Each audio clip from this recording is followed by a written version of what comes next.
हम देख रहे थे सीपीसी के उन महत्वपूर्ण धाराओं को जो सबसे ज़्यादा सिविल जज एग्जाम में पूछे जाते हैं। इसी में हम देखते हैं धारा 5। धारा 5 क्या कहता है? संहिता का राजस्व न्यायालयों को लागू होना। सीपीसी के कौन सी धारा में यह प्रावधान दिया गया है कि सीपीसी जो है वो राजस्व न्यायालयों में लागू होगा? तो कौन सी धारा में दिया हुआ है? धारा 5 में दिया हुआ है। वहीं हम देखते हैं कि अगली महत्वपूर्ण धारा जो एग्जाम में पूछा जाता है वो है धन संबंधी अधिकारिता, यानी कि पेक्यूनरी जुरिस्डिक्शन। कहाँ पर दिया गया है? धारा 6 में दिया हुआ है। तो धारा 6 ये भी बहुत ही महत्वपूर्ण धारा है, टिक करते जाइए। अगला आप टिक कीजिए धारा 9, जिसमें लिखा हुआ है कि जब तक वर्जित न हो न्यायालय सभी सिविल वादों का विचारण करेंगे। डायरेक्ट सेक्शन से क्वेश्चन आता है धारा 9 से कि कहाँ पर है यह प्रावधान कि जब तक वर्जित न हो न्यायालय सभी सिविल वादों का विचारण करेंगे। धारा 9 में है। अब आगे देखिए, दो महत्वपूर्ण सिद्धांत। कौन कौन सा सिद्धांत है? रेस सब जुडिस का सिद्धांत और रेस जुडिकेटा का सिद्धांत। ये दोनों सिद्धांत जो है धारा 10 और 11 में है, इसको भी टिक कीजिए आप। धारा 10 में क्या दिया है? लंबित वाद का सिद्धांत या रेस सब जुडिस, या इसे हम वाद का रोक दिया जाना या स्टे ऑफ सूट भी कहते हैं।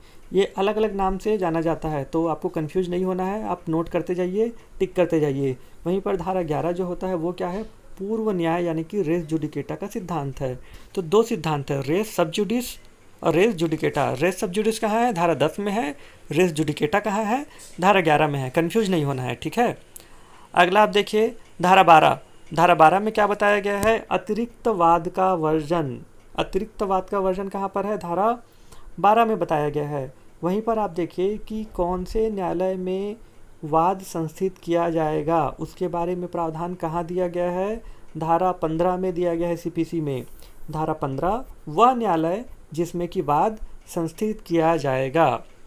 अब देखिए धारा 19, ये भी बहुत ही महत्वपूर्ण धारा है, इसको भी आप टिक कीजिए कि शरीर या जंगम संपत्ति के प्रतिकर का वाद।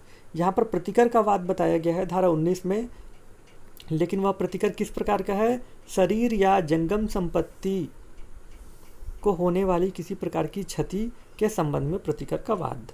धारा 19। अब देखिए धारा 21। धारा 21 भी बहुत ही महत्वपूर्ण है। धारा 21 में बताया गया है अधिकारिता के बारे में आक्षेप। अधिकारिता के बारे में आक्षेप कहाँ है? धारा 21 में है, इसको भी टिक कीजिए। अब धारा 24 और 25 ट्रांसफ़र पिटीशन है।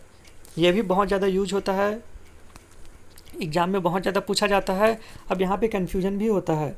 कैसे? देखिए, अगर जिला न्यायालय या माननीय उच्च न्यायालय में कोई ट्रांसफ़र पिटीशन लगाना है तो उसके लिए धारा 24 का एप्लीकेशन लगता है, जबकि वहीं पर आप देखिए कि माननीय सुप्रीम कोर्ट में यानी कि उच्चतम न्यायालय में अगर लगाना है तो धारा 25 यूज होता है। तो यहाँ धारा 24 और 25 दोनों ही ट्रांसफ़र पिटीशन है।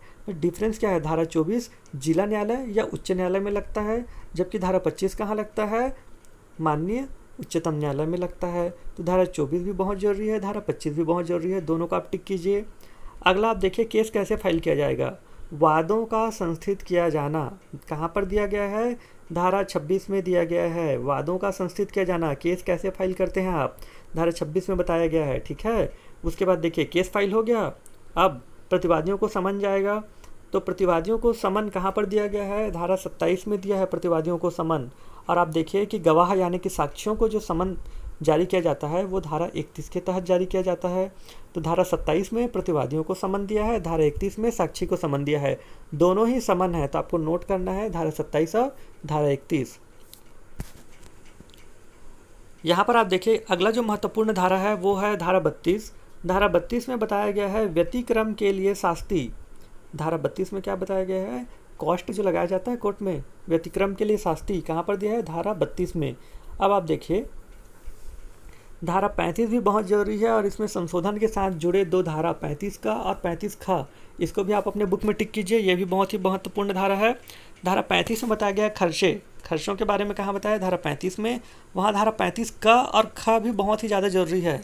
डायरेक्ट सेक्शन से क्वेश्चन पूछा जाता है कि प्रतिकारात्मक खर्चे कैसे वाले प्रतिकारात्मक खर्चे? मिथ्या या तंग करने वाले दावों या प्रतिरक्षाओं के लिए प्रतिकारात्मक खर्चे कहाँ पर दिया है? 35 क में।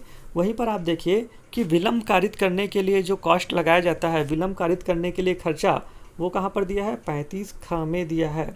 तो 35 का, 35 खा और 35 तीनों ही खर्चे हैं, पर तीनों में डिफरेंस है, ठीक है। तो आपको कंफ्यूज नहीं होना है, तीनों सेक्शन को आप टिक कीजिए। यहाँ पर सबसे ज़्यादा जो पूछा जाता है वो है 35 खा से विलंब कारित करने वाले खर्चों के बारे में क्वेश्चन सबसे ज़्यादा पूछा जाता है।